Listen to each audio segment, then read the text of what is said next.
Washington Journal continues. Dr. Jerome Corsi is on your screen. He's in Cleveland, and you started a bit of a firestorm on the radio talk shows this week. What was it all about? Well, Brian, it's a great honor to be with you. I wrote an article in WorldNet Daily in which I'm discussing this new presidential directive. It was a national security and homeland security presidential directive, and the designations of it on the White House website are NS for National Security, PD for Presidential Directive 51, and HS for Homeland Security, PD20. And Brian, what it did is it defined a national emergency in a very broad terms. It gave the president the ability to declare that a national emergency existed, and then assumed that the president could take up the following powers, which is all national essential functions for continuity of the government, including directing all federal, state, local, territorial, and tribal governments, as well as private sector organizations, which were going to continue functioning under the president's directives in the event of a national emergency. And Brian, I wrote about it because I think this is the most broad definition of emergency powers I've ever seen a president award to themselves, and it really is virtually dictatorial powers, the ability to take over and manage all levels of government, including private sector organizations, and the directives have no indication that to get these powers the president has to go to Congress. It looks from the language as if the president on his own declaration, President Bush, could just say, well, we have an emergency, and there's some very broad definitions of emergency in the Security and Prosperity Partnership working groups. We have an emergency, it's avian flu, and I'm going to assume all these powers, and I'm now directing even tribal governments. So, Brian, I think it was a very alarming directive. The White House press release included no discussion of why the directive was issued today and what it's about. I called the White House Tony Snow's office in preparing for the article, and they declined to comment. So I published the article and said it's really a power grab, and it's quite an alarming usurpation of emergency powers. Now, I first heard it on Bill Press's radio show. He has a radio show that's 6 to 9 a.m. that's heard here in Washington, and he was all upset. He calls himself a progressive, a liberal. What have you found on these talk shows? Who's more upset about, the liberals or the conservatives? Well, I think, Brian, it's across the board. I think there's a great number of conservatives who are now worried that President Bush is acting in ways that are outside the Constitution, that he's not being careful or attentive to taking the appropriate steps to make his decisions and reasoning clear. I mean, this comes on the heels. This was done on May 9th. It was signed.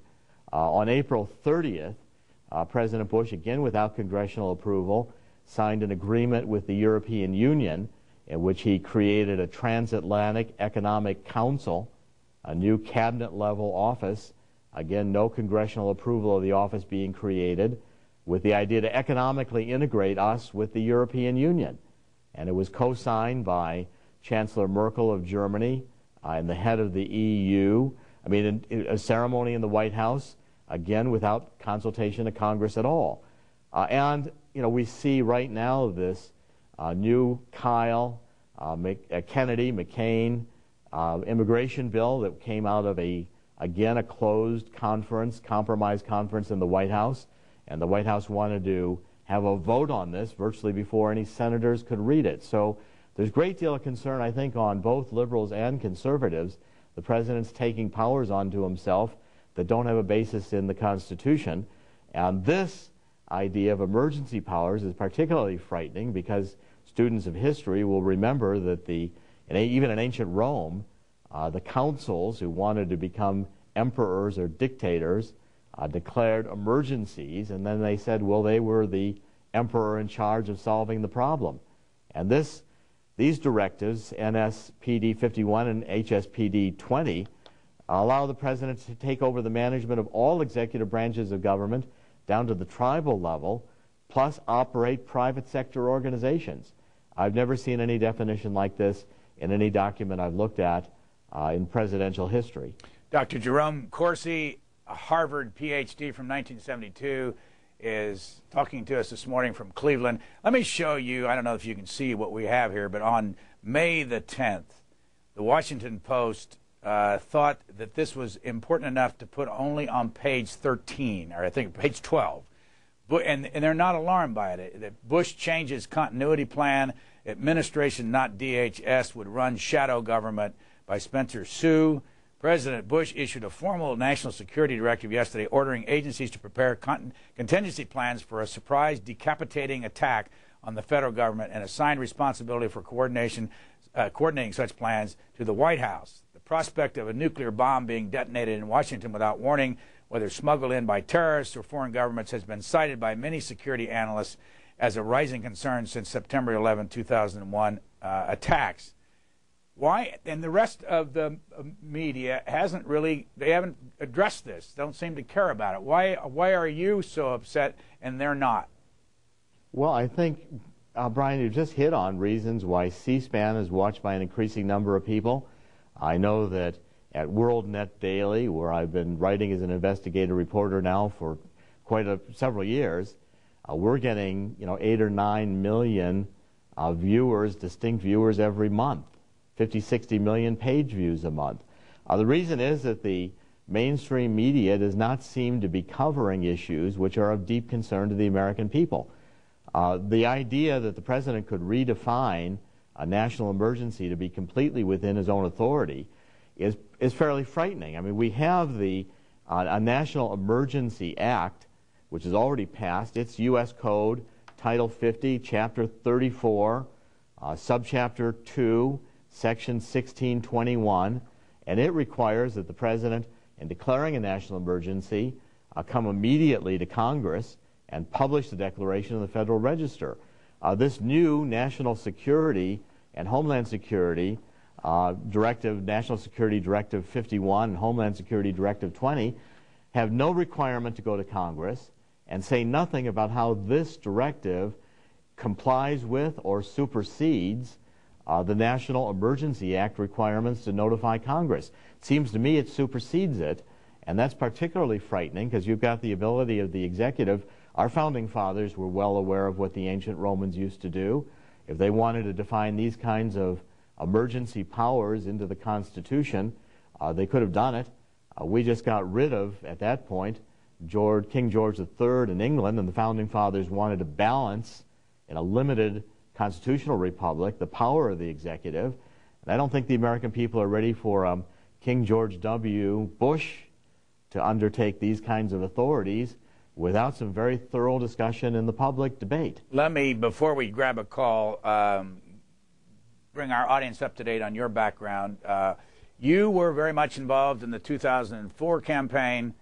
You were the co-author, I believe, with John O'Neill, of Unfit for Command. Am I right so far? Yes, that's correct. I co-authored that with John O'Neill and worked with the Swift Boat vets to tell their story. On the Wikipedia site under your name, they say that in January of 2005, you told the Boston Herald that you planned to bid for John Kerry's seat in Massachusetts in 2008, and then you stated also you would run for as a Republican or an independent. Is that still active? My wife vetoed that. She did not want me moving up to Massachusetts to run against John Kerry. She thought it would be a losing effort in Massachusetts. Besides, she likes living in New Jersey.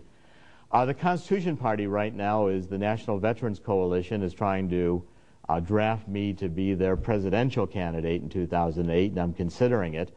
I will not go to Massachusetts and run against John Kerry, but I am actively talking with the Constitution Party. And I've not been a Democrat or a Republican. I've never, to my knowledge, been registered with either party. I've certainly not been an active participant in either. I joined the Constitution Party, but that's my affiliation. I don't consider myself either a Republican or a Democrat. We had a hard time finding somebody to talk about what you are talking about on the, from the other side, but John Fortier will join us by phone at the bottom of the hour. He's from Continuity of Government Commission, and we'll just get his take on it. But let's go to the phones. Where's home originally?